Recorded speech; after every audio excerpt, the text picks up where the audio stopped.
தேவப்பெருமாள் அருளி செய்த 6 வார்த்தைகள் அப்படின்னு சம்பிரதாயத்தில் ரொம்ப முக்கியமான பெருமை வாய்ந்தவை.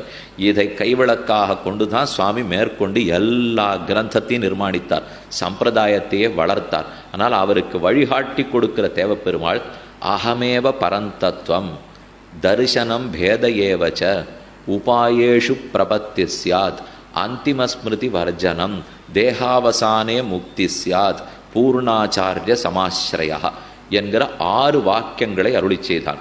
அகமேவ பரந்தத்துவம், நானே முழுமுதற் கடவுள், ஸ்ரீமன் நாராயணன் நானே. தரிசனம் பேதையேவச்ச, அபேதம் ஐக்கியம் அத்வைத்தம் வேத சித்தாந்தம் அல்ல.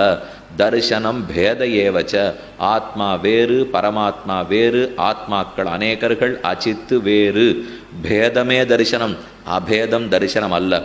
தரிசனம் பேதையேவச்ச உபாயேஷு பிரபத்தி சியாது, நம்மை அடைகிற உபாயங்களுக்குள்ளே பிரபத்தியாகிற சரணாகதியே சிறந்த உபாயம்.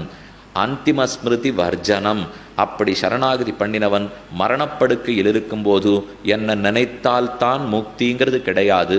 என்ன பக்தி மார்க்க நிஷ்டனுக்கு கடைசி நிமிஷ ஸ்மரணம் வேணும். அந்திம ஸ்மிருதினா மரணப்படுக்கையில் ஏற்படுகிற நினைவு.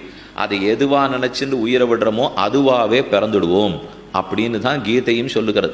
ஆனால் சரணாகதனுக்கு